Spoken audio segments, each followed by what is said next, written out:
Welcome back, guys, to the Football Biz podcast. As always, I'm Graysen Mortimer. He's Hunter Boyven, and today we are joined by a familiar face. You've seen him before. It's the guy who would have been the happiest to see West Ham's captain win the Conference League. It's Evan Maguire. Yeah, you can say that again. Glad to be back on the podcast finally. I'm ready to discuss what we have for what has been a juicy past few weeks and the beautiful game. Yeah, I've been on a 10-day vacation, so we've been slacking a little bit in that regard, but we're back.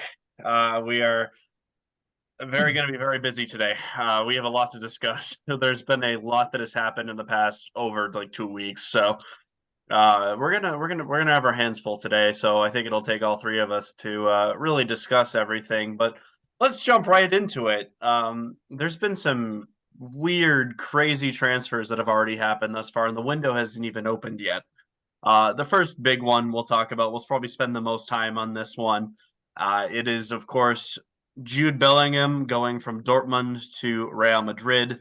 I think about everybody saw this coming, except for that Anfield Agenda guy on YouTube. I think everyone saw that, knew that Jude was going to go to Madrid, except that guy. I think even most Liverpool fans probably thought that. Evan, you can obviously add to that, but I think most Yes. Liverpool fans thought that he was going to go to Madrid. I mean, it was kind of a match made in heaven, really.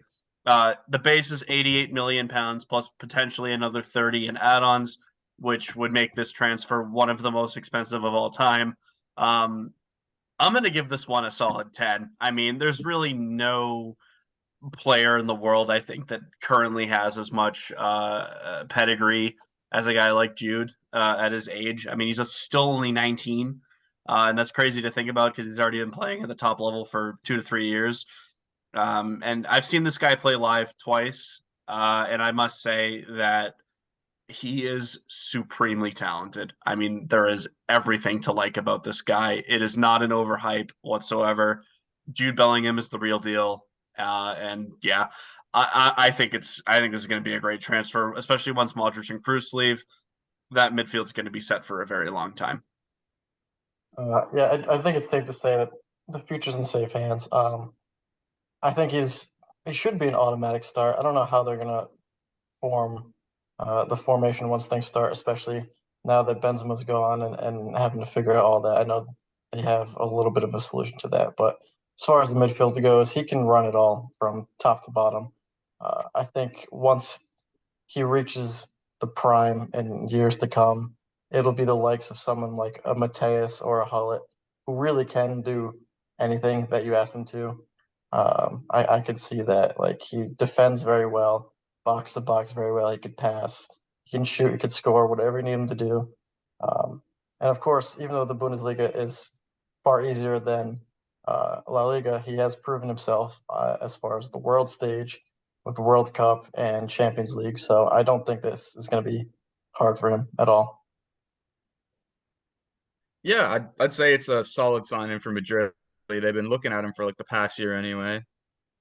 Should have their midfield set for at least the next decade. I'd give it a solid 9 out of 10. The only reason why I wouldn't give it a 10 is because like we still have to see him ease in to the squad, also like the new league, really.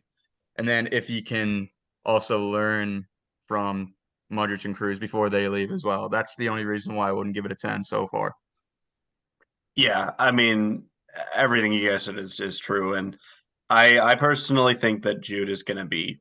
I think he's going to start, but I don't know entirely what their lineup's going to look like. My guess is they'll probably play Valverde more at the wing. It's kind of similar to what we saw at the Champions League because Valverde is class. I mean, don't get me wrong, but it's going to be a very congested midfield this year.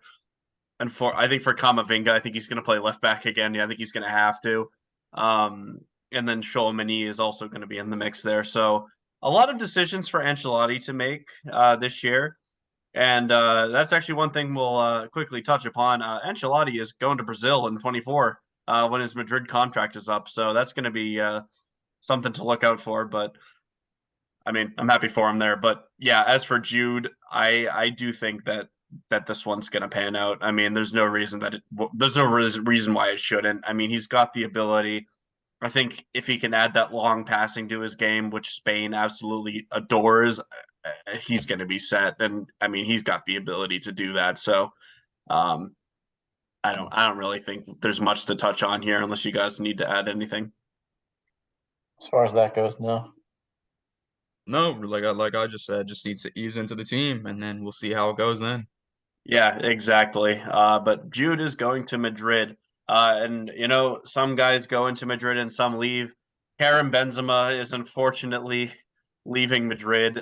This one hit me very hard as I grew up watching this guy.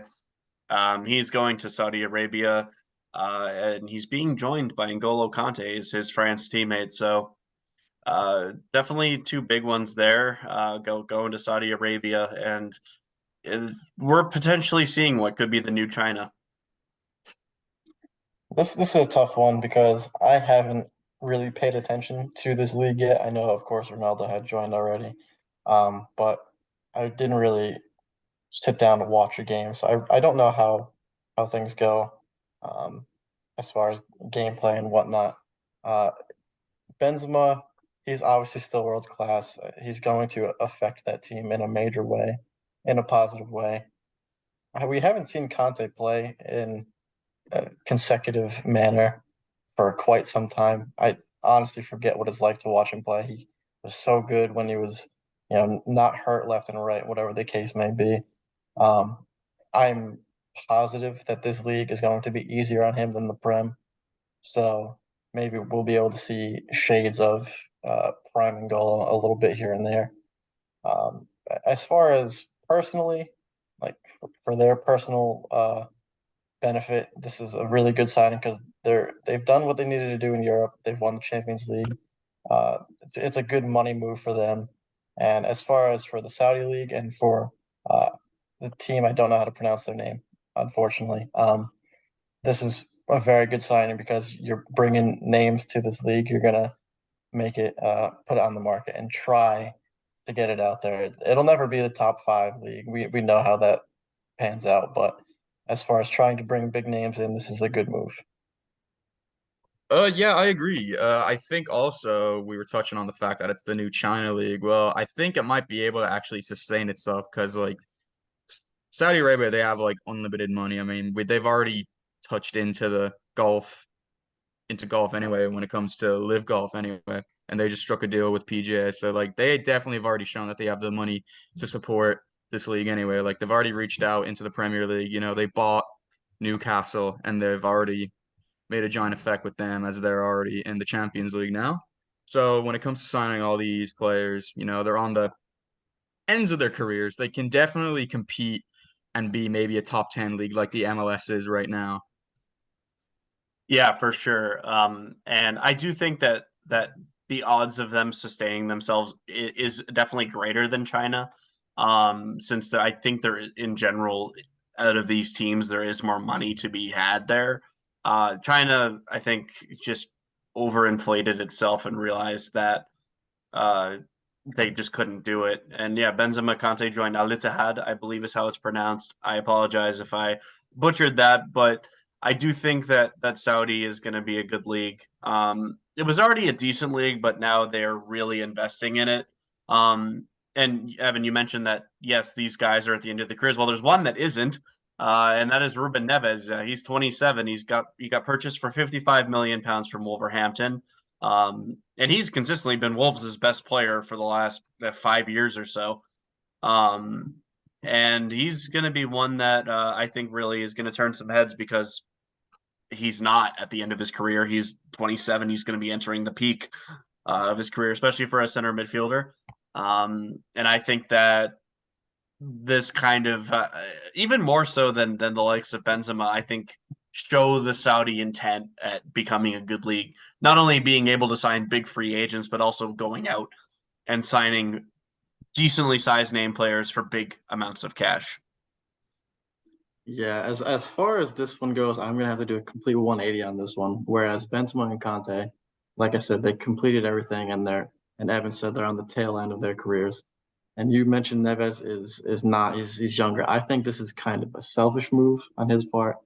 Whereas although they have won everything, he has not. This is all for money and nothing else. Not to say I know his personal reasons, but as far as how young he is and how much he could achieve in a top five league, and or if he stays in Europe in any capacity. Um, I think this would lean more on the selfish side, and for team he goes to, this is a great signing. For him, I can't really say that this is um, a great career move, I suppose. Yeah, it's very clear that he just did it for the money. I mean, I'm not sure what his contract is or what they're looking at, but it's hefty for him anyway. Yeah. I mean, I'm wondering how this is going to affect Wolves, to be honest with you, because he's single-handedly carried their team for a while. And Matinho also left Wolves, so Wolves have got some shopping to do. They're going to have to reinvest that Neves money into some midfielders because otherwise that team's going to struggle in the Premier League. I mean, they have a good coach, Lopetegui. I trust him. But as for how their midfield's going to look, we'll see. But yeah, I agree with you guys. I do think it's a selfish move. I definitely think that there's a lot that could have happened here. But hey, if I had the offers that these guys were getting, I'm not saying I would turn it down. It's a lot of money. But Yeah. we're going to switch gears here. Um, unless you guys want to add something. Yeah, I just want to add one more thing. Well, these teams that they're going to, these are the top three anyway, because Ronaldo, he signed with Al Nassr, obviously. He's the one that kicked off this whole league anyway. And then Al Ittihad, I believe they were first. They won the whole thing. So they're also now signing Conte and Benzema as reinforcements. So they're looking to form a dynasty there in the Saudi league.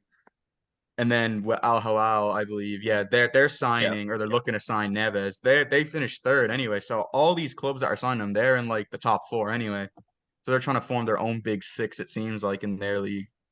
Yeah, for sure.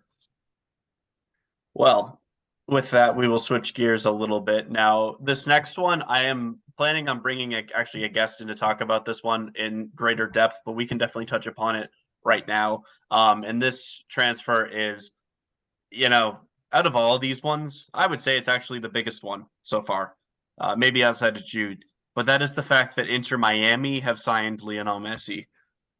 Now this one's been in the works for probably well over a year. Now I don't know all the details, of course, none of us do. But that being said, this was, I think, the move that makes the most sense for Messi.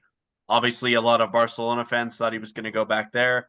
I keep telling these guys that they have no money and they just don't shut up. But Messi is going to MLS.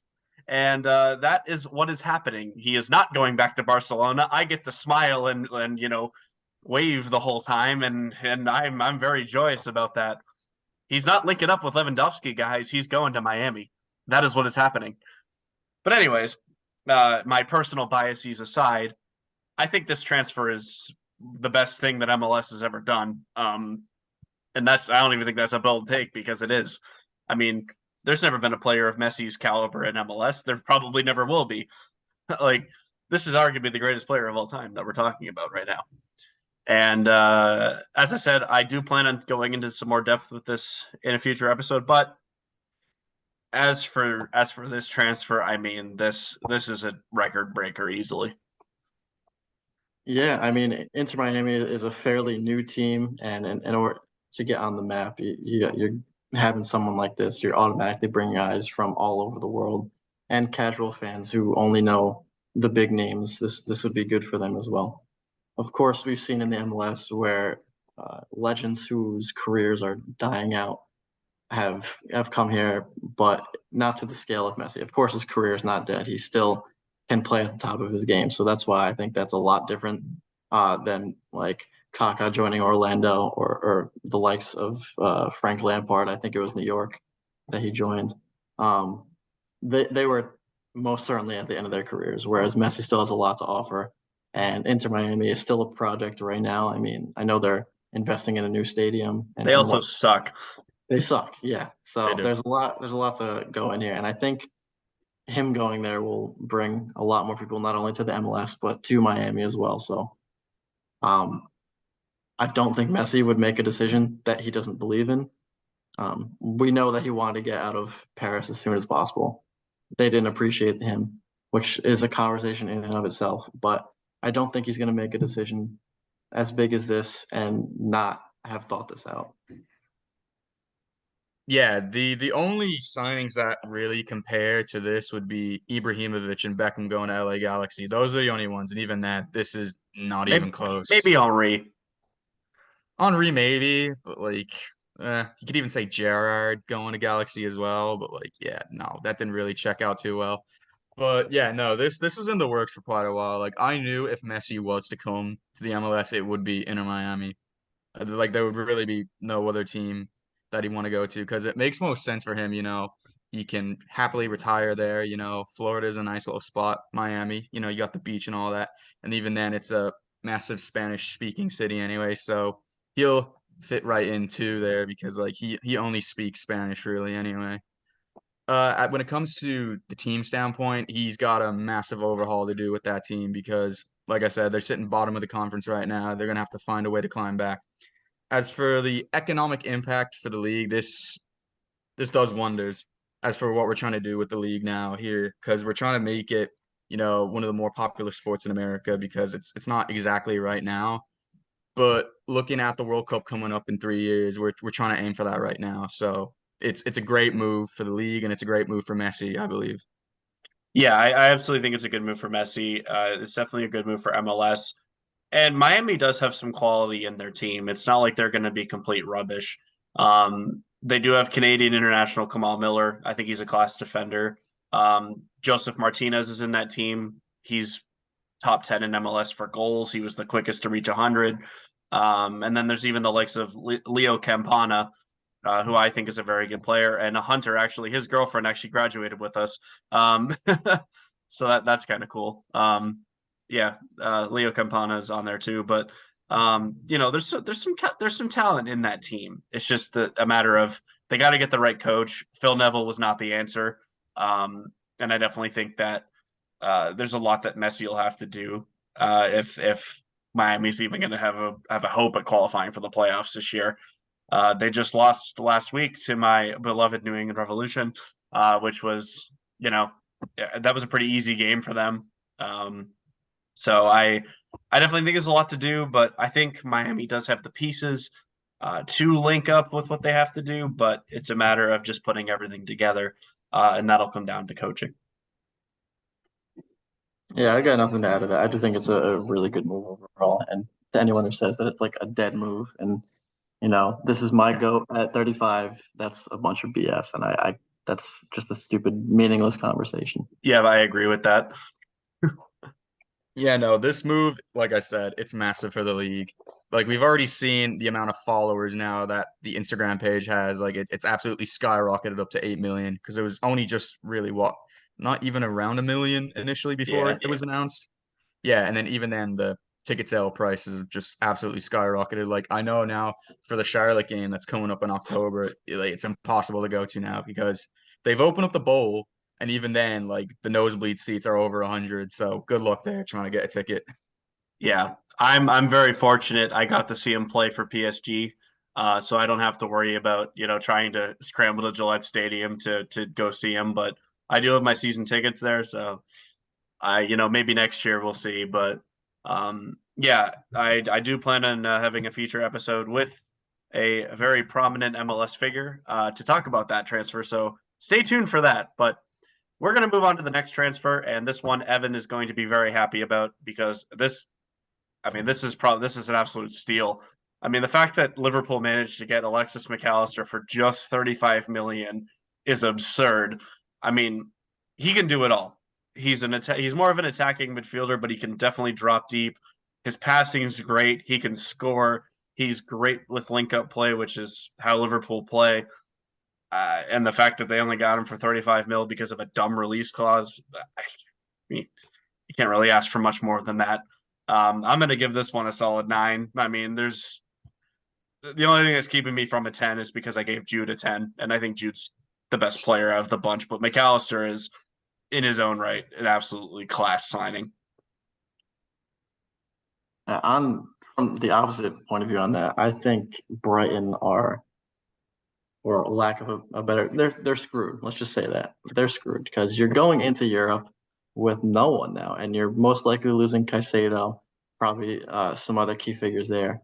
Um, they're going to struggle. They're definitely, I don't see a top seven finish like they were able to pull off this year, with McAllister being the most prominent figure that they had throughout an amazing run, and it was an amazing run. So for them, hopefully they can use the money to at least grab a superstar, because especially if you're playing in Europe, you're going to need it. For Liverpool, yeah, this is a great move. Hopefully he's able to settle in a little bit quicker than the likes of Darwin and Gakpo, who they did eventually settle in, but it did take a little bit longer than people would have expected. But I think with it being the off season now, it's probably a little bit easier for them to get acclimated. So I think this is a pretty good move. I'll give it a 7 or an 8, either around there.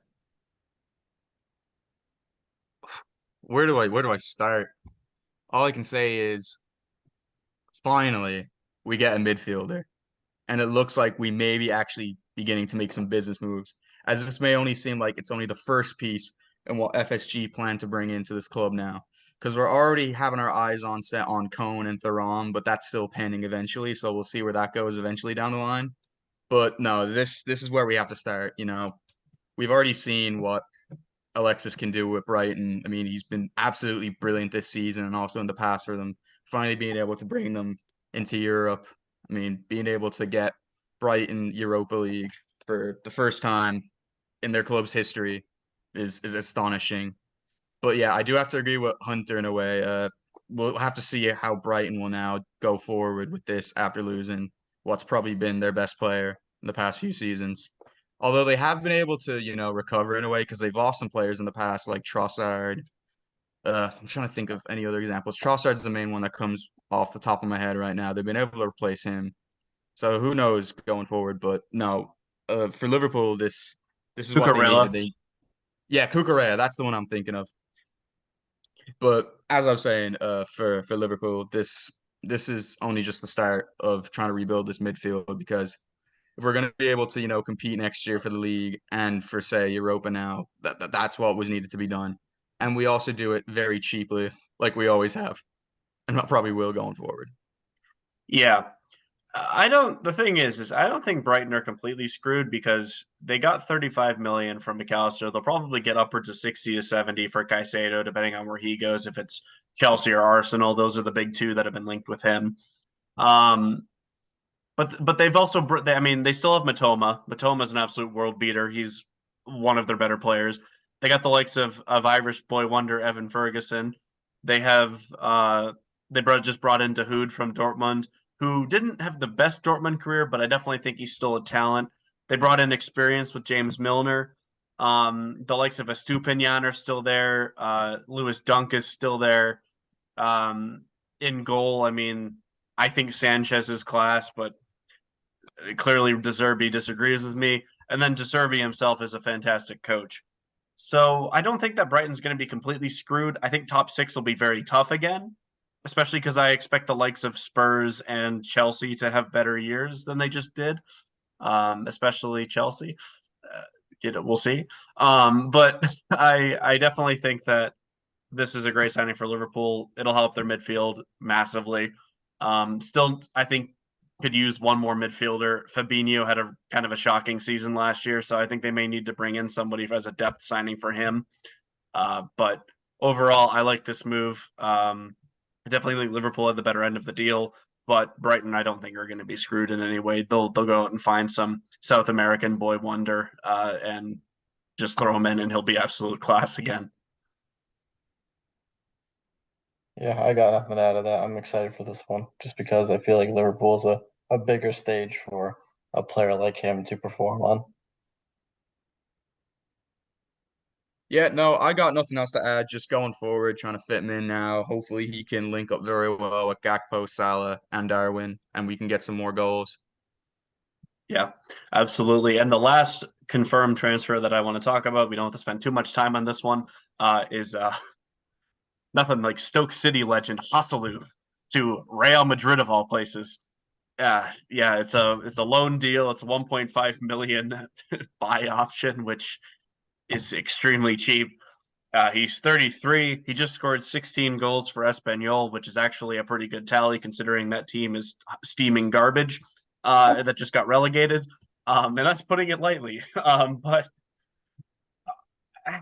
I don't really know how I feel about this one, to be honest. I mean, this guy is, I think he's kind of like Iago Aspas in a way because he sucked in the Premier League. He was terrible.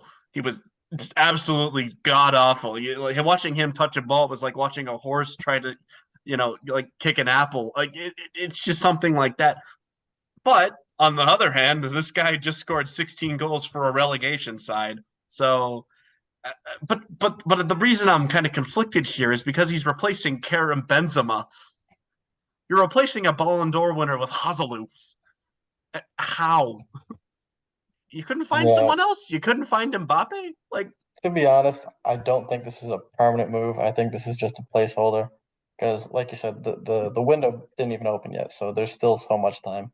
I don't think this is the guy, and they don't even believe that themselves. This is like Eric Maxim Choupo-Moting being the replacement for Lewandowski. This is just a placeholder more or less. So I would not even, as a Madrid fan yourself, and anyone, I would not worry about this. This is not going to be the guy. There's no shot. I mean, I'm not worried long term, but still. Yeah, this is one of the transfers of all time, to say the least. All I can say is that he's proven to do it on a cold, rainy night in Stoke, so why not go for it, you know? No, he didn't. He was awful at Stoke. He still has that Stoke experience, you know, so who knows? Will he even get in the team? Like, will he even be on the bench? That's my only question. I think he's going to be a bench player. I think if I was Madrid right now, I think you play Rodrigo at striker. Um, yeah, obviously it's not his natural position, but I think he could do a job there. I think he could score 15 goals with the likes of Valverde and Vinicius on the wings. Um, we'll see. We'll see what happens with this one. I honestly have no idea. This transfer is one of those ones that just makes absolutely no sense. But he did used to play for Madrid. He was a youth product for them. Maybe he'll do something. I don't think he will, but maybe he'll shock me and put up 20 this year. We'll see. I mean, again, he scored 16 goals for Espanyol, so clearly there's some ability there. But I mean, I don't know. We'll see. But that'll do it for our actual transfers. There's three rumors that I want to briefly touch upon. We can graze over these quickly, but the first one's Kai Havertz to Arsenal. Um, I'm going to give this one about a 70-30. I think it's going to happen. The only thing I really have with it is where's he going to play? I mean, he doesn't like to play striker. At the wings, they have Martinelli and Saka, and then at the number 10, you got Martin Odegaard.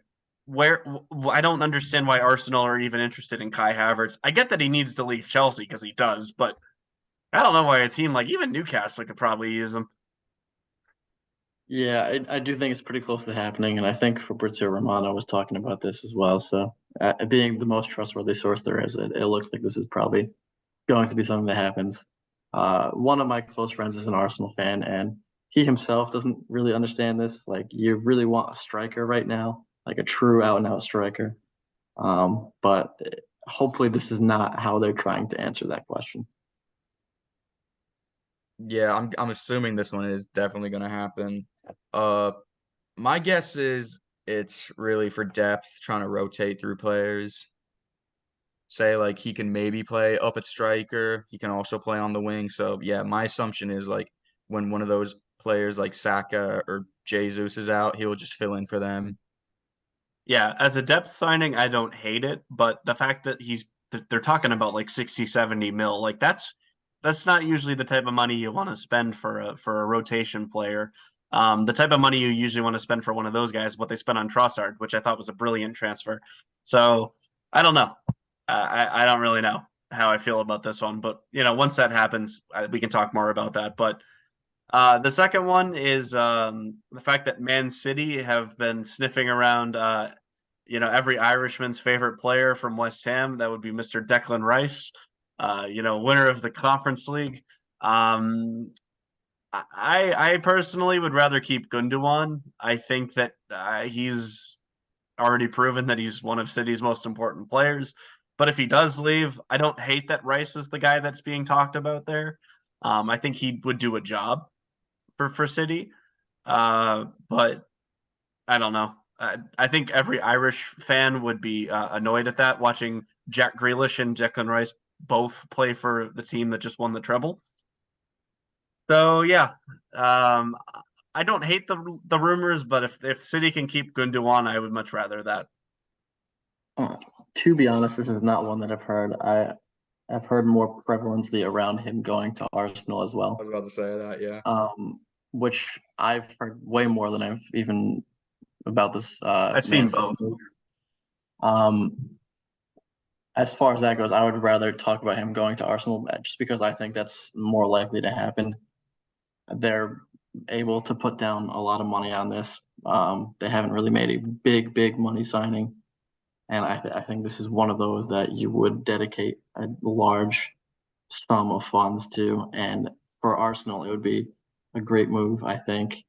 And if it were to happen, I would put this between the 8 to 9 on the scale. I think if that were the case, it would be a great signing.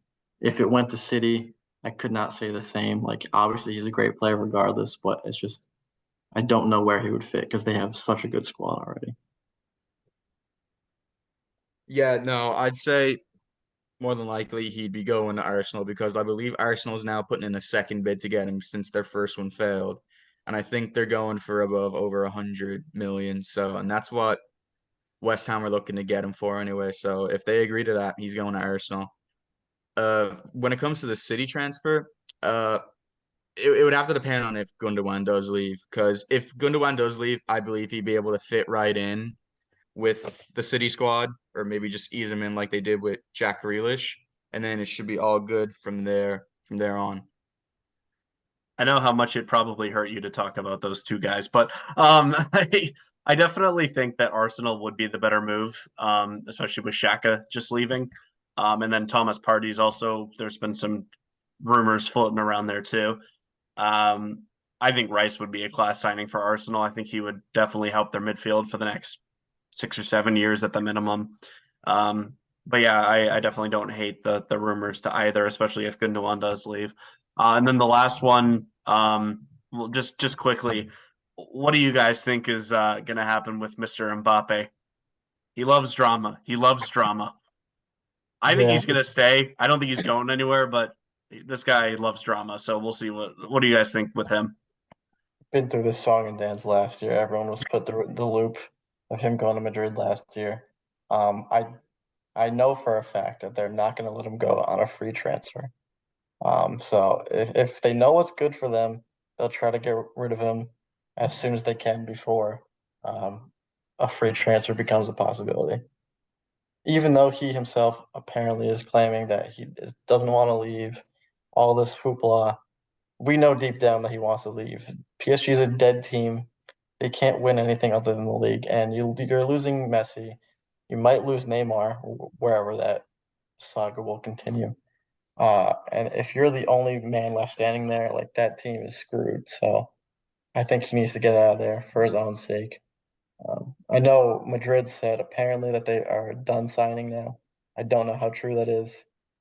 From That's Florentino definitely himself, BS. I Perez is talking out of his ass there. it That's seems definitely like BS BS. because I know you're not settling with Joselu for your main guy. So even if it's not Madrid, he should be leaving PSG this year. Didn't he not just sign though a deal last year? I forget what the He exact did, deal yes, but he was. can Yeah, he can opt out into it next year. So if he opts out, he could leave on a free.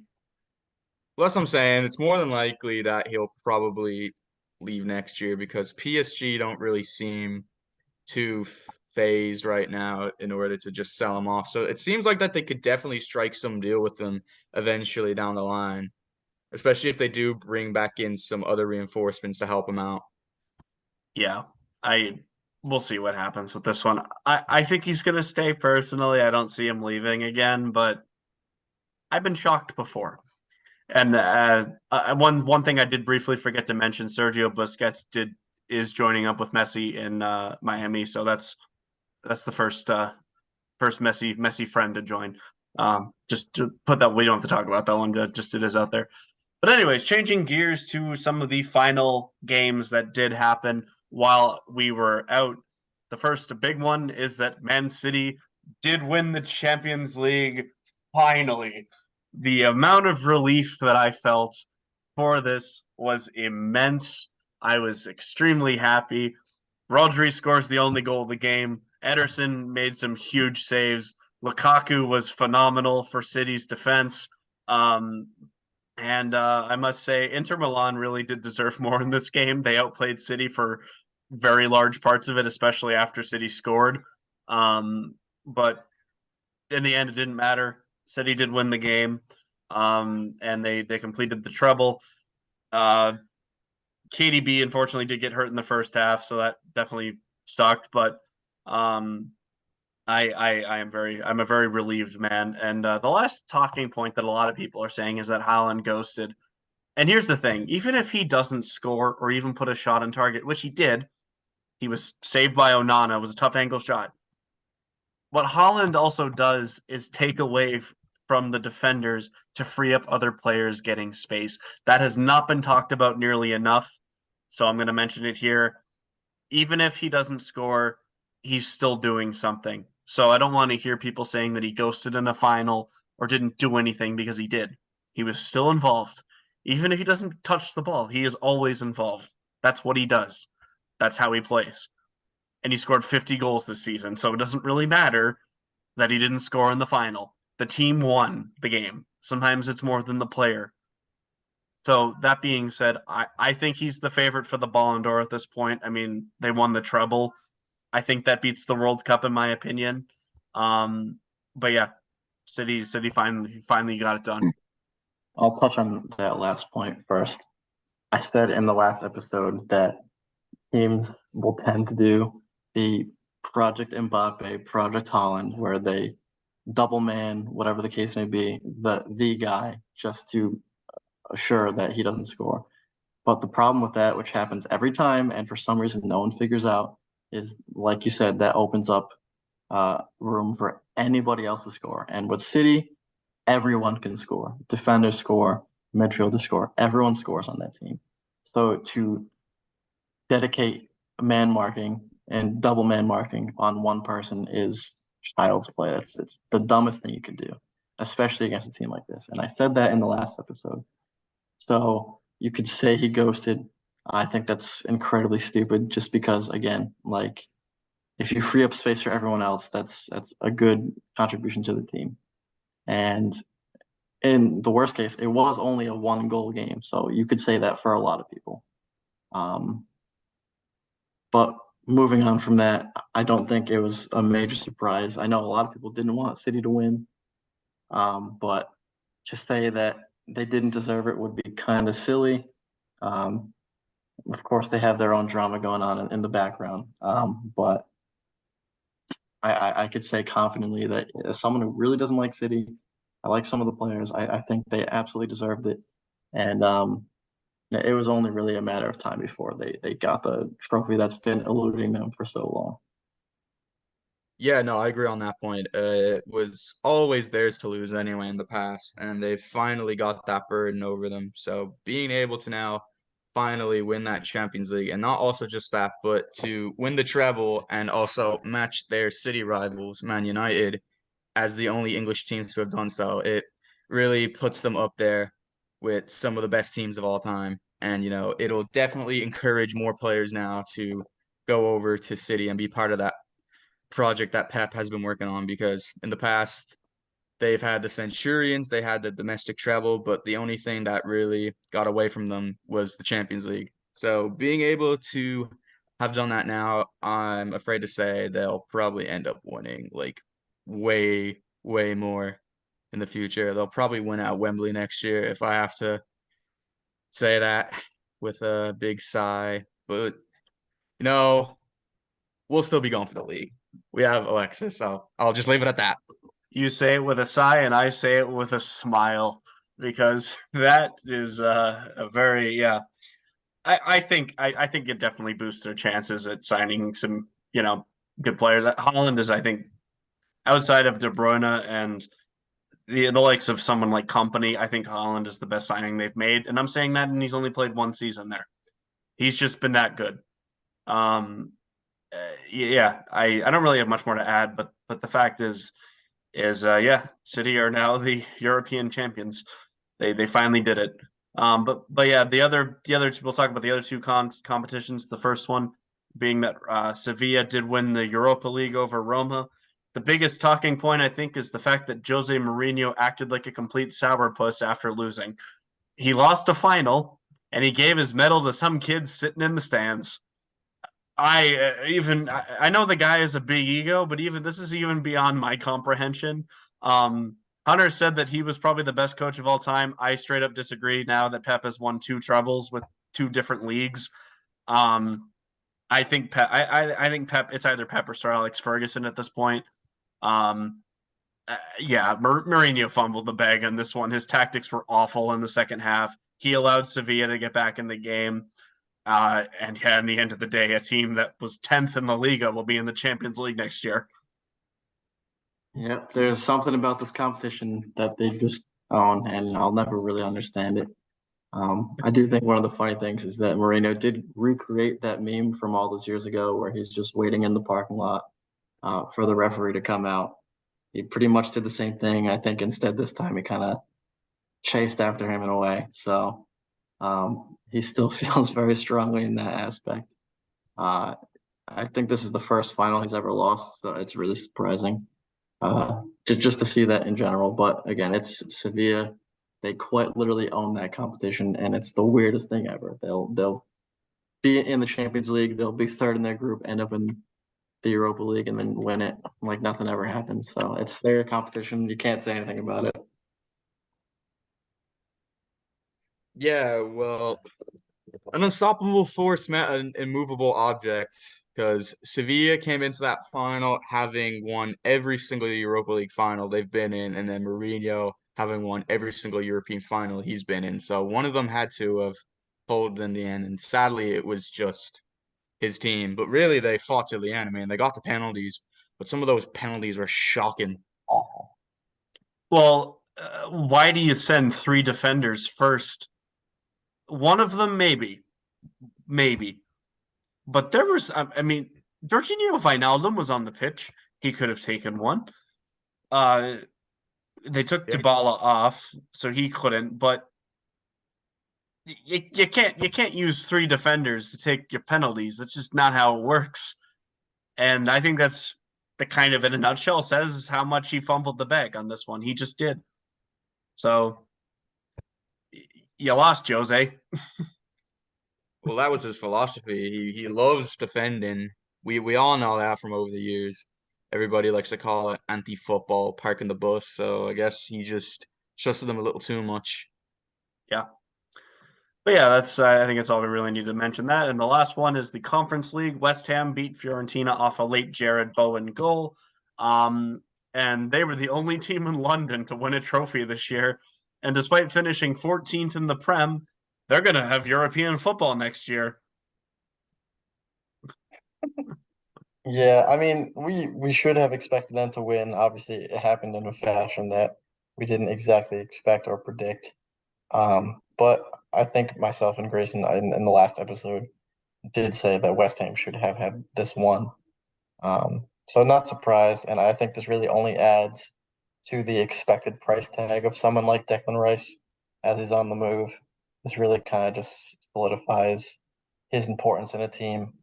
Um, but it's not a final that I could say that I paid great attention to as far as the whole game, just because I felt confident in the fact that I knew that West Ham was going to win. But yeah, like you said, they're in European football next year. Chelsea is not. Tottenham is not. So that'll be interesting to see. No, this was a trophy that they've been looking to win, like just really any kind of major trophy. It's been a long time coming for such a so-called big club or massive club that they like to call themselves. So being able to have finally done it And also now with David Moyes having played, you know, who knows how many games, to have finally won a trophy, that's a big sigh of relief to all the fans and himself included. And also, yeah, touching on that point, being the only London club now playing European football, that's massive for them because they were only just a year removed from being in a Europa League semi-final. So who knows if they get some reinforcements back in and pick up that form that they had, they'll be back in to hopefully even win the whole thing. Yeah, and I even if they lose Rice, I think if they reinvest smartly, they can easily recoup that. Um, I think the likes of Antonio are severely slept on. Jared Bowen's obviously a class player. Ben Rama is a class player. Their defense played well. The likes of Agard were massive. Um, and even the Senor Cat Abuser also played a good game. So they weren't bad. I think if they spend their money that they'll get for Rice smartly, there's no reason that they can't definitely at least have a top 10 finish and a good Europa League season next year. I think Moyes had the biggest smile on his face, probably because he knew that final was what kept him his job. So I'm very happy for him. He was jubilant the whole time, and good win there for West Ham. Now moving on to some international talk. The Spain national team, after playing the dullest game ever against Croatia, did win on penalties. I was really hoping Croatia would win, especially because of Modric, but second place seems to be their favorite thing. And yeah, tough one there. But Rodri has had a great year. Yeah, I gotta be the negative person here, but I have to be honest. I think this competition is so stupid. I believe it was De Bruyne who said something about this as well. It's just another thing to get money for the big whoever the front office is, and to put a lot of these UEFA. players. Yeah, okay, another one that they own, and then to put these players at risk because they're playing nonstop. They go from league play straight to Nations League and international final friendlies. Sorry, I just think it's pointless. Like, I it's not something that I paid too much attention to and could say like, oh wow, this is so great for Spain. Like, yes, it would have been cool if Modric won a national trophy, but even so, like, it's not a grand one. It kind of just would have been a consolation prize, in my opinion. I can see both sides to it. I can see the positives to it as like giving like the underprivileged countries a better chance at competing because of the way they have it set up where it's like League A, League B, League C, League D. So it gives like the really poor countries, say like San Marino, Gibraltar, Malta, they all get like, more of a fighting chance to compete and, being able to come together as a team and also to get better. But as for like the more elite teams with the elite players, yeah, it can be very frustrating in that way having to, play more games, which cannot really be seen as meaningful and, maybe picking up an injury, especially now because they have qualifiers to fight for too, as they're going on right now. And then also leading into Euro 2024, which is coming up next year. Yeah, absolutely. And I think for the bigger sides, yeah, it's not the best thing in the world, but at the same time, it definitely adds a spectacle instead of playing just meaningless friendlies. Um, and yeah, the other Nations League that was played, and this one we can go into a bit more depth with, is the fact that the USA beat my beloved Canada plus nothing 2-0, but I'm not bitter about that at all. No, definitely not. But that final aside, it was a great game by the U.S. Following Balogun scores his first goal, which was huge. Canada made some questionable lineup decisions. Steven Vittoria, who has consistently been, I would say, their best defender. And also a 6'5" big frame in the box. I think could have prevented that first goal from happening. And then he also wouldn't have been shoved off as easily as Scott Kennedy was on Balogun's goal. I think if he plays, that changes the spectacle a little bit. And then on the other side, Tejan Buchanan didn't play either, and he's usually the right wing, as to Davies is the left wing. Therefore, the USA could concentrate on the left since the right was Richie Lorea, who I think is a great player. I do love him, but he's not Tajon Buchanan. Tajon Buchanan is a much more dynamic player. He's a lot faster. He's a lot more dangerous in the attacking half. Larea is more of a traditional defending right back. Can go forward. He's a great crosser of the ball, but he's not Tajon Buchanan. Tajon Buchanan is currently being linked with replacing Denzel Dumfries at Inter. So I do think that those decisions hurt. But in the end of the day, USA played a much better game. Canada was shocking, and they deserved that 2-0 win. Yeah, I believe as the memes say, the maple syrup merchants were defeated. I think this is really just a great showing for the US, the last two games in total. Yeah, so I think as far as what the future holds for the US, this is amazing.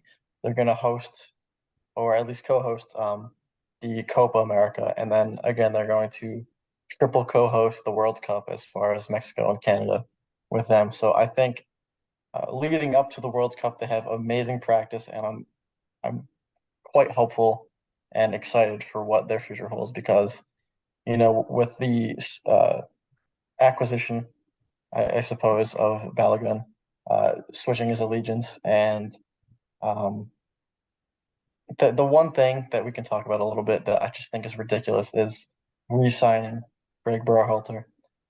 You had a great dynamic going. This interim coach was leading them to great things, and then in the midst of the week, you have this horrible news that they're re-signing Berhalter, and it's especially sad when you realize that Gio Reyna had a massive class of a game, and you realize that soon Yep. enough he'll be right back on the bench. Yeah, no, you pretty much touched upon really what I was gonna say there. But getting back to the positives, yeah, this is massive. Having now won back-to-back Nations Leagues, you got the Gold Cup coming up. Hopefully, we can win that then, and then going into the Copa America, that'll be the real big test. Having to go against, the giants when it comes to Brazil, Argentina, and then even the other likes of say Chile. That will, be a massive test, especially now with Berhalter coming back to see where we stand now going into the World Cup. Yeah, I have no idea how the Gold Cup is going to go. The U.S. is basically resting all their starters.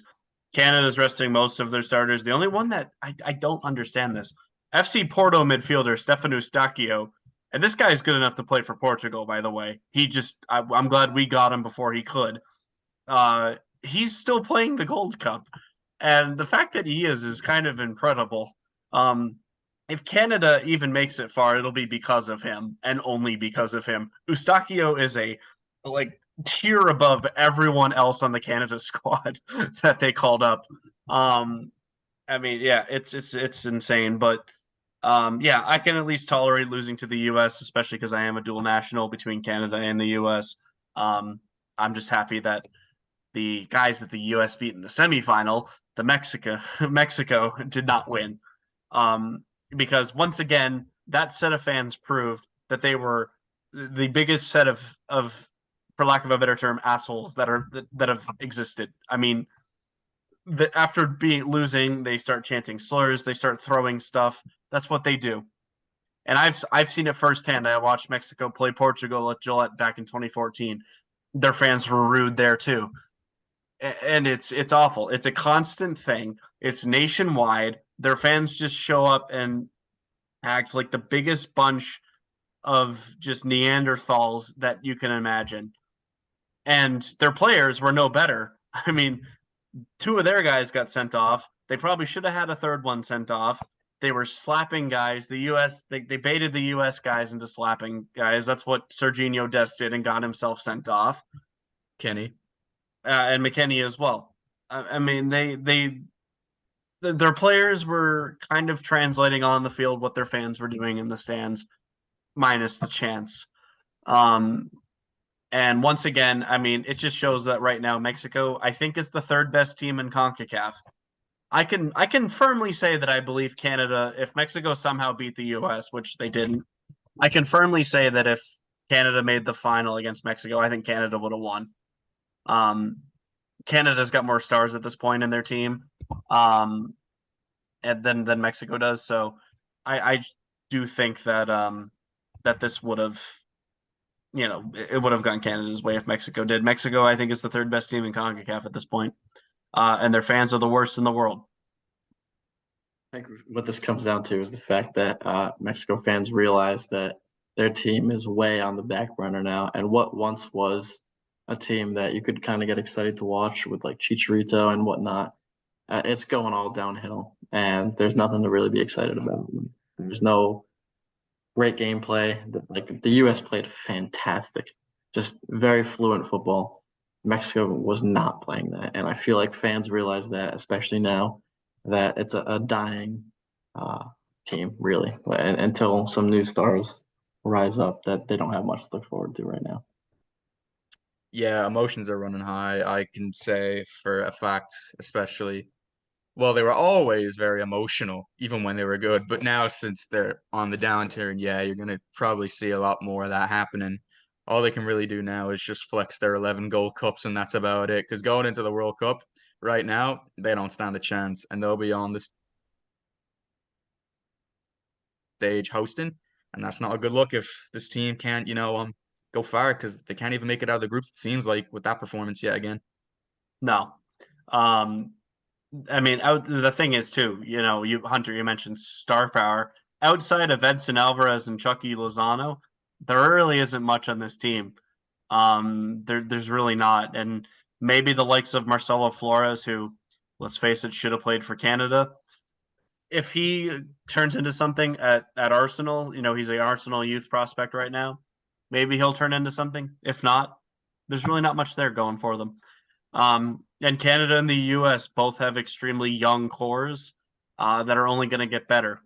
Canada's two best players are both 22 years of age. The U.S.'s best players are all under 25. Like Balogun's going to be a massive player for the U.S. I think he'll be the missing striker that they've needed. Especially if he can turn into the guy at Arsenal. If he's able to turn into the striker that Arsenal need, I mean, the U.S. is going to be set for years at that position. Forget Josie Altidore. He just got released by the New England Revolution. Balogun is going to be, I think, there's a chance he overtakes Donovan at the top of the scoring charts for the U.S. And I don't think that's too extreme of a claim because Balogun is a far better striker than anyone I think this country's ever had. Um, but I think that's all we really need to cover on that topic. We're gonna move on to a very happy part of this show, and that's the fact that famous YouTuber I Show Speed finally got to meet Cristiano Ronaldo.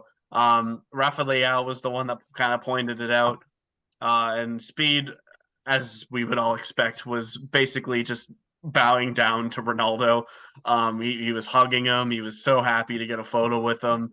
Um, I mean, Speed was basically every football fan, even the ones that claim to hate Ronaldo. If Ronaldo was standing right in front of them, they would act the same way.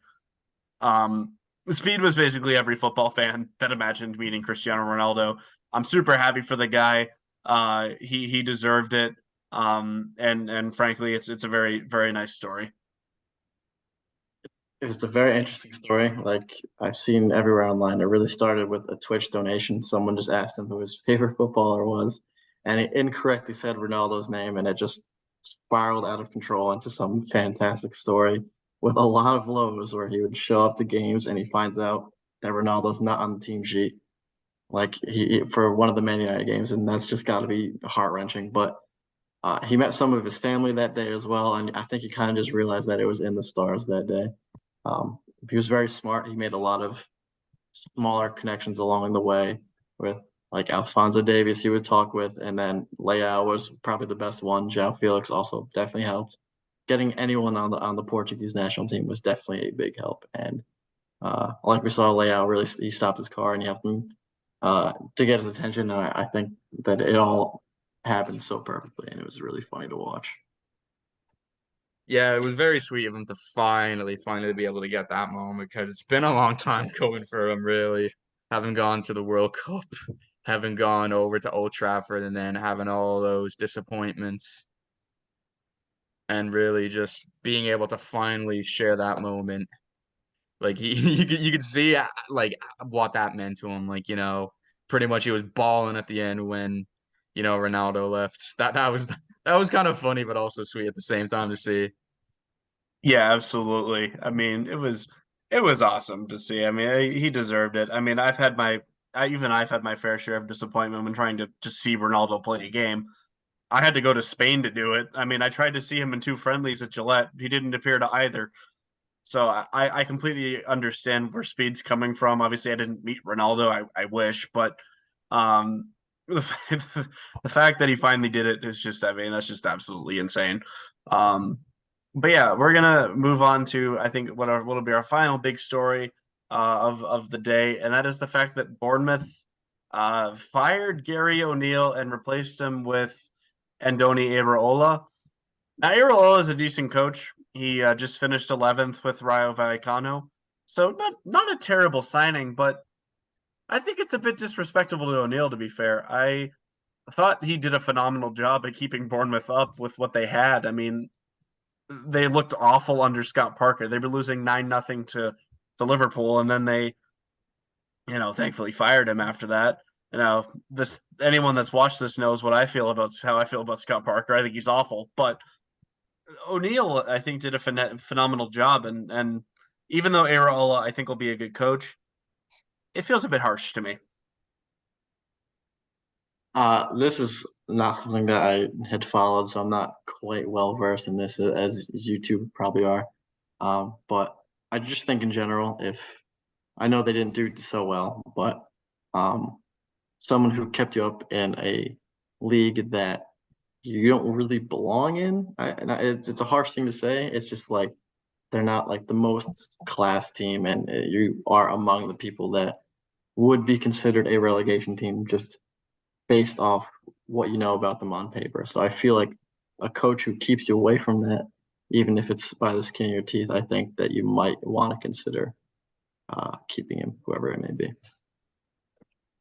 Yeah, it was very confusing as to why they got rid of him, I think. But when it comes to the replacement seems like he's very well qualified to coach Bournemouth and maybe be able to bring them somewhere further than just, near bottom of the table. Maybe, they could actually challenge for the upper the upper echelon of the table.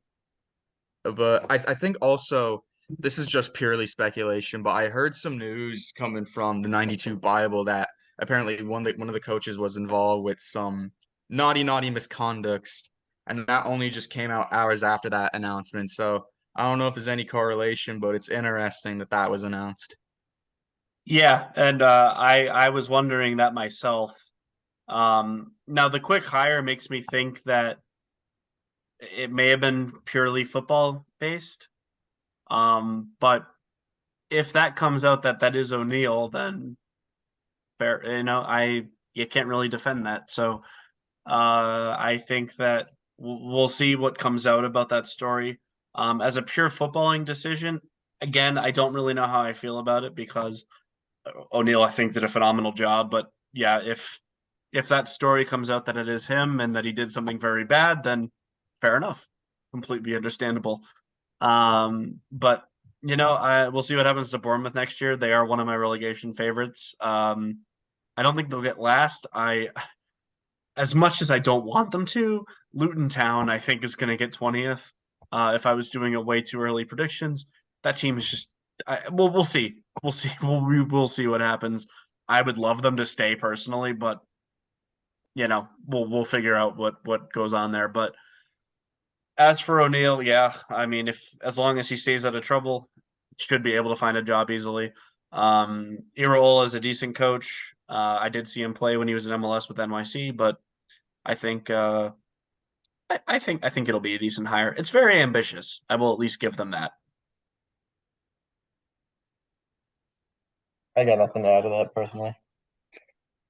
Yeah, I agree. We'll see how this spans out. You never know. The last three teams who have been promoted, they all managed to stay up. So who says that Bournemouth can't do it, or even say Luton?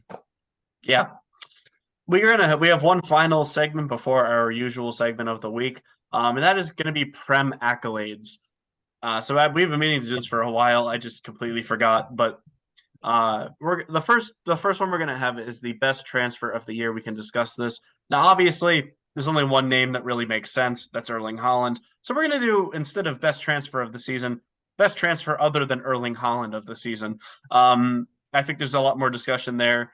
Holland obviously came in and smashed 36 goals, breaking the Prem record. I mean, to do that in your first season, I mean, that automatically kind of qualifies you to be number one. So we're gonna talk about the number two signing of the Premier, and I think there's two guys that come to mind. The first one is Casemiro, came into Man United's team, solidified their midfield. Still some work needs to be done in that midfield, but I mean he was absolutely incredible. Lisandro Martinez I think was good too, but I wouldn't put him in the same category as Casemiro. I think he's definitely one. And then the other one is Newcastle defender Sven Botman. Again with Alexander Isak was a good signing, but I think Botman played the whole year.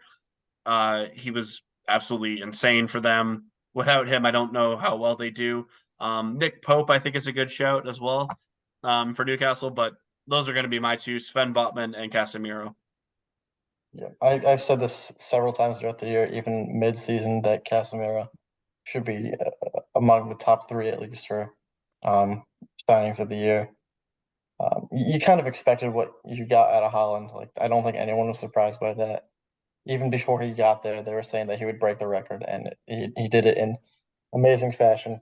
But as far as Casemiro goes, yeah, like in the midst of all the drama surrounding Ronaldo, you needed someone to come around and be a leader. Casemiro was very familiar with that at Madrid. He was a great figure there. He led as much as he needed to. Of course, he had his booking troubles, which he carried over, maybe even more so in such a short time. But I think beyond that, if somehow you can get past that, as important as it is, everything else that he came with was amazing, and it helped the team so much get to top four position, which some would say that they did not deserve at the beginning of the season. Yes, when he was not getting booked on the field, he was by far, I'd say, the best player that Man United has had, being able to just dictate and control the game like he has, especially when it came to that massive clutch goal that he had against Bournemouth as well. That made sure, set in stone, that they'd qualify for the Champions League next season.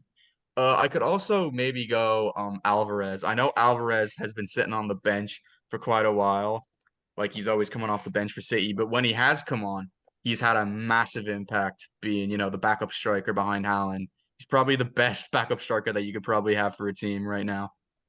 I think Alvarez would start in most bottom 10 teams, and if not, most bottom 15 teams. I mean, I would argue he might be a top 10 striker in the Prem on if he starts across the whole season.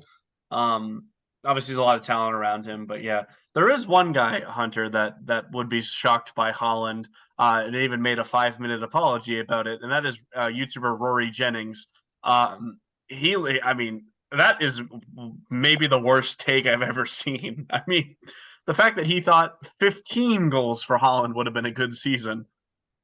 No. You made Yeah. Thogden look like a genius. That takes a lot to do. And the fact that he did that, I mean, Roy Jennings, hang your head in shame, my friend, because oh my God, that was a bad, bad take. But yeah, Casemiro has been good. Alvarez has been phenomenal for City when he's played. I definitely hope to see a little more of him next year. Maybe play him as a wing or a number 10, get him some more minutes. We'll see.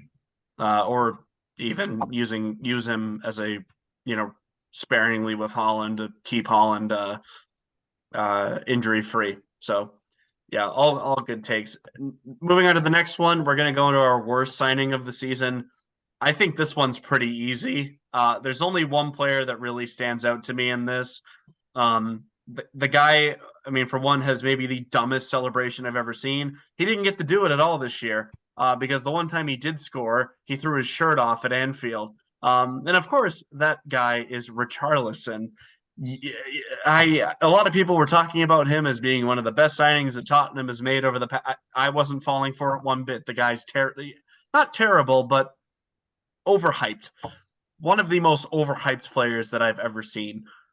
Obviously, he's got some ability. There's no doubt about that. We saw what he did with the World Cup with Brazil. We saw how he can juggle the ball. Here's the reality: he sucked. He was abysmal for Tottenham. 50 million for one goal. One. That's all he got. One goal for £50 million. It takes a lot to beat that. I think he was easily the worst signing of the year. Yeah, I got no debates about that. I think we talked about this a little while ago as well in a couple episodes. How does someone have such a good performance for Brazil in the World Cup with one of the best goals in the entire tournament and not be able to score like ever in the Prem? Like I know the Prem is hard, it really is, but you have some star power around you. I know Tottenham is a cursed club, but you have some star power around you. What the hell? I can't understand it. He sucks. He really sucks. Like he doesn't, but he does at the same time. Like he shouldn't suck, but he kind of does. So I agree with you. Yeah, Brazil merchant. He loves making himself look like a right knob in front of the Liverpool fans. He's seemingly carried over that mentality from Everton when he loved to just, try and keep them up. He still has that small club mentality. Yeah, he didn't fit in at all. I mean, there's been some really bad signings, but really none come to mind more than him. So I think that one's pretty straightforward. And my last one is Club of the Year. That's the last one I think we can mention. And this is based on expectation. I mean, we can do Club of the Year, then worst Club of the Year. My Club of the Year, I think, for the expectations given to them, I think there's only one answer, and that's Brighton. I mean, obviously City won the treble. Phenomenal achievement. I think a club like Brighton getting sixth doesn't beat the treble, but for the expectation that the club had, getting sixth for a club like that is absolutely insane. Um, so I'm going to give it to Brighton. So I don't really, there's not really much else I can add. I just think that Brighton performed so well this year that they deserve sixth. Yeah, as far as City goes, like if we're talking just the Premier League, I think they underperformed, and it's weird to say that as far as you No, I actually win the agree. whole league. You weren't in the lead for a majority of the time. Of course, you came back and won, and that's what in the end that's what matters. You won the league, but for the entirety of the league, they severely underperformed with a team of that caliber. Of course, at the end they picked it up and they won everything they could. So in theory, they should be club of the year, but I personally would have to give this to Newcastle. I think they were so fun to watch. Um, no one expected them to get top four. They held on to top four for a long, long time. It's one thing to get in the top four and last a few weeks. They got in the top four early and they stayed there to the end of the year, really with no interruptions, just depending on what game day it was and all that hoopla. But they were so fun to watch. And I think as far as what they expected to get out of the season, they severely overperformed. And I think they got everything they wanted. I was actually going to go Newcastle as well, but, I kind of want to, have a bit more of a conversation. So I'm actually going to pick one that you probably all wouldn't have expected. I'm going to go with the French team Lens. They only just got newly promoted back in 2020 and now haven't been able to qualify for the Champions League for their first time in, like, I'd say over 2 decades. That is massive for them. Absolutely massive. No, that's a good shout. Unfortunately, former Revolution striker Adam Buksa went there and didn't have a good time. They're actually saying he might go back to New England, which I would be overjoyous if he did. But that's a good shout. Lens had a very good year. They were challenging PSG for a lot of it, for the title, and yeah, they had a phenomenal season. So that's a great shout. Um, yeah, as for the Prem, Newcastle's a great shout. Eddie Howe is easily the best English manager out there. There's really no debate. Newcastle, I think, give them 2 or 3 years and a potential Guardiola exodus, and they could be challenging for the league. They absolutely could be. I think if they add a couple more pieces to their team, a couple quality guys, there's no reason they can't. The likes of Isaac, Botman, Bruno Guimaraes, Pope. I mean, that's a very solid core that Newcastle has, and I didn't expect them to get top four. I knew they were going to have a really good year. I think I had them eighth, but I knew even putting them there that I knew that they would be an outside shot for having a really good season. And I'm interested to see what they do in the Champions League next year. So yeah, As for our worst club of the year, now there's a few shouts here. Obviously, the likes of Tottenham didn't have a great year. They got eighth. Pretty disappointing season. Conte kind of flamed the whole team, as he should. Obviously, Chelsea were abysmal. Leicester were really bad for their expectation for the precedent that they've set themselves. But there's only one answer. I mean, I Chelsea. It's Chelsea. It just is. I mean, how do you spend 600 million to get worse? I mean, this team wasn't bad. They were in the UCL. They were doing just fine under Tommy T, but then they fired him. Obviously, he had a couple bad results. Losing 3-0 to Leeds is terrible. But overall, I mean, this guy won you the Champions League, Bowley. He won the team that you just inherited the Champions League. You spent money. And another guy for worst signing of the year that we didn't really touch upon, probably because he was just that forgettable, is Mikhailo Mudryk. I mean, he was awful. 100 million for that. I still think Richarlison was worse because he had the whole season, but I mean, it's just shocking how bad they were. But there is one silver lining to Chelsea's bad season, and I think both of you know what exactly that is, and that would be young Kippa's reaction videos. Those things are absolutely hilarious. Watching him just flip out after, we're the next Real Madrid. No, no, you're not. No, no, not at all. The ones of you screaming young Kippa, those are the more accurate ones that you'll be seeing for the next decade. Yeah, I think those might have been actually the highlight of any Chelsea fan season. Yeah, just for anyone, it was really funny, and those made me I honestly pay attention to Chelsea because this year they were just dying, and it was hard to watch, and those kind of brought it back to life. It was funny. Yes, me and you have touched upon them probably 10 episodes in Way a row. too much. Way too much. And it sounds like we're just all over them, but they keep doing things that you have to talk about. Like they lose games that they should never lose after signing people that they should not sign, and for fees that they shouldn't even consider. Like I know some of these contracts are like long-term contracts. But even besides that, like you spent a ridiculous amount of money. And you've had your worst finish in God knows how long. It's one thing to finish outside of the top six as a top six club, but you didn't even sniff European competition. It was awful. And feel bad for my friend, another friend who's a Chelsea fan, but there was just no good aspect to take off of this season. Yeah, there's really not much else I can say. It does have to be Chelsea, having spent all that money and then have like your worst finish. And what I believe is, I think a quarter of a century. Yeah, it was like back in the 90s when they did this bad. I know they had the stinker where they went 10th, and that was the year Leicester City won the league, but then they obviously came back and then won the league the year after. That was only just a blip. So yeah, no, it's nothing like that. It does have to be Chelsea. But if I do have to pick someone else, I'd probably have to go Leicester City. Like they've had a massive fall from grace.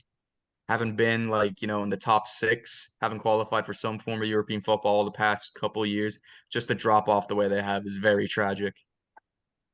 Yeah, that one hurt. I was really hoping that Everton went down over them. I know Evan, you also would have wanted that, but Yeah. um, yeah, Leicester just didn't spend as much as they should have on guys, and then a bunch of their other guys underperformed. Wilfred Ndidi had a terrible season. Yuri Tielemans had a terrible season. He's going to Aston Villa now, so he at least got out. But Wout Faes was also a candidate for worst signing of the year. He was terrible. Um, they never replaced Kasper Schmeichel, which was I mean, that was the cornerstone of their team, was their goalkeeper. There's just so much went wrong for them. But I mean, even with their incredible disappointment, I think Chelsea fans will be a lot more annoyed.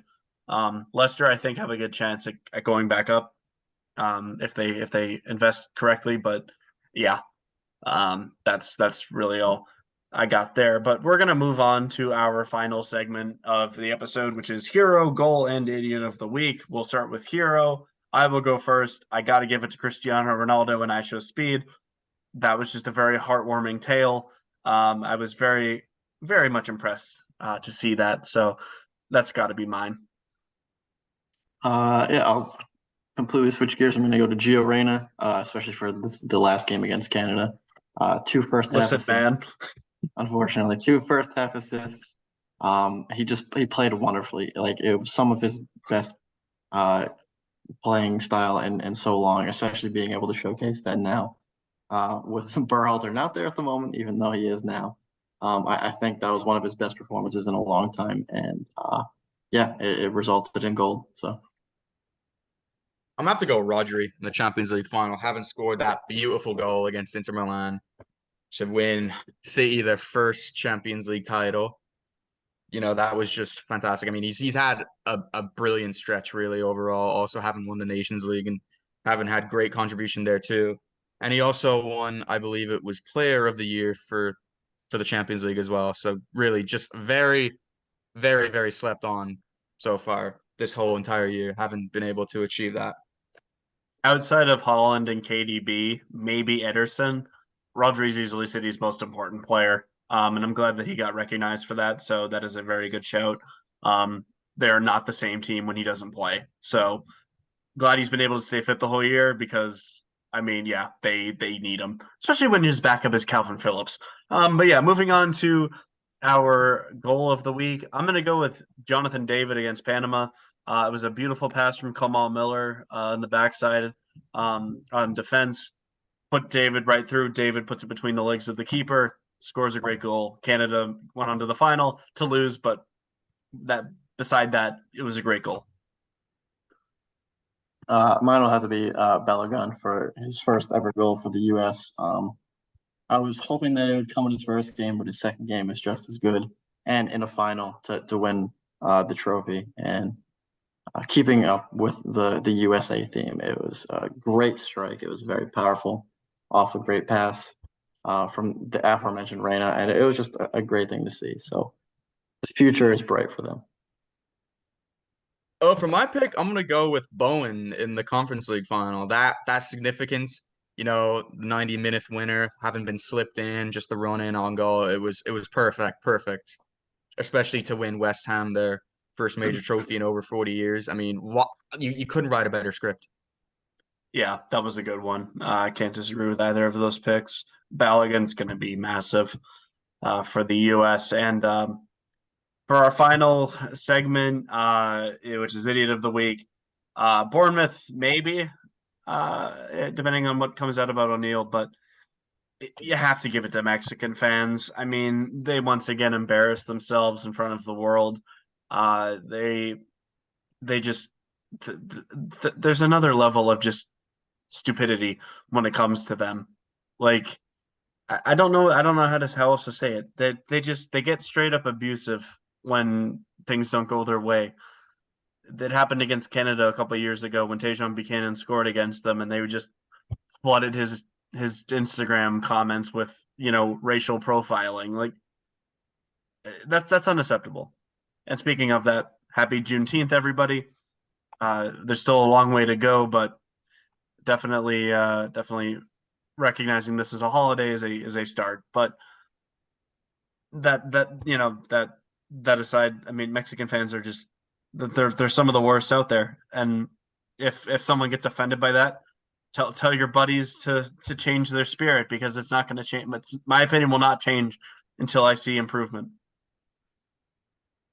To keep up with my consistent USA theme, I will have to give this one to whoever the hell decided it was a good idea to rehire Berhalter. You fired him for a reason.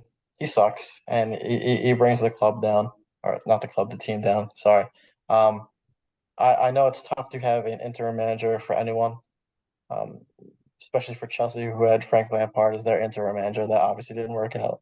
But this interim manager actually did really well, and he utilized players in their positions to their fullest, and it worked out. It was only 2 games, but they were two of the most important games they played in quite some time. I just think rehiring him is really lazy. You have great options out there. For one, you could stick the USA route and hire some legends from the team. Or if you want to go out there, Thierry Henry is out there. You have some other options. Whoever the I don't case know. may be. I don't think Henri would be Anyone, a good pick. Yeah, he anyone is wasn't better interested. than Berhalter. Anyone. That's the point, though. Anyone is better than Berhalter. Even keep This the guy's interim. Yeah. this guy's a joke. This guy's a Yeah. joke. It's like maybe it's some MLS thing and you have an MLS fetish, but there's so many other things you could do, and he is not the answer here. Yeah, no, I have to agree with both of those too. But for my personal pick, just to keep it different, this one's not really talked about as much, but you have to point it out. It's Ronald Koeman so far taking over as the Netherlands coach. Why is he only one game so far? And even then, he embarrassed the whole country on their own home soil as well in the Nations League, having lost the way they did against Croatia in the semifinal, and then just putting on an absolute abysmal performance in the third place match. Just unacceptable, really, there for the quality, for what they expect for the Dutch team. Yeah, both of those are good shouts. Ron Koeman is a decent coach on his day, but so far hasn't been good. Yeah, I don't know who decided Berhalter was a good idea. I personally think that he uh, isn't the answer for the U.S. Hudson was great in the Nations League, so I mean we'll see. We'll see. Maybe Berhalter can turn it around, but I don't think so. Henri has proven so far that he's not a good coach, so I don't think he would be the answer. But they definitely need somebody different. And there's plenty of good coaches in MLS that I think could even do a job. The likes of Savarese on Portland is a good coach. Brian Schmetzer on Seattle has proven that he's been good. So one of those guys, I'm sure, would do it. But you know, that's a future topic. I mean, we'll see what Berhalter is able to do. Well, that was a lot, but that will do it for us this week. We talked a lot about a lot of footy this week. We started with some big transfers, including Jude Bellingham, a bunch of Saudi moves, Alexis McAllister, and Hazalu. And we then talked about some rumors. Man City finally got over their Champions League hump. They finally won the treble in the Champions League. I was very happy about that. Sevilla won the Europa League. West Ham won the Conference League off of a late Jared Bowen goal. Spain won the Nations League on penalties. We all think that it might not be the best tournament in the world, but in the end of the day, it is still a trophy. The USA won the CONCACAF Nations League over my beloved Canada. Unfortunately for me, but it was a great game by the US, and I would say, prove that they're currently the kings of CONCACAF. We then went into the semifinal a little bit where Mexico once again embarrassed themselves, both on the field and in the stands in the semifinals. I Show Speed finally got to meet Cristiano Ronaldo, his lifelong hero, or at least since he started making those videos. Bournemouth fired Gary O'Neill. They hired Andoni Iraola. We talked a little bit about that.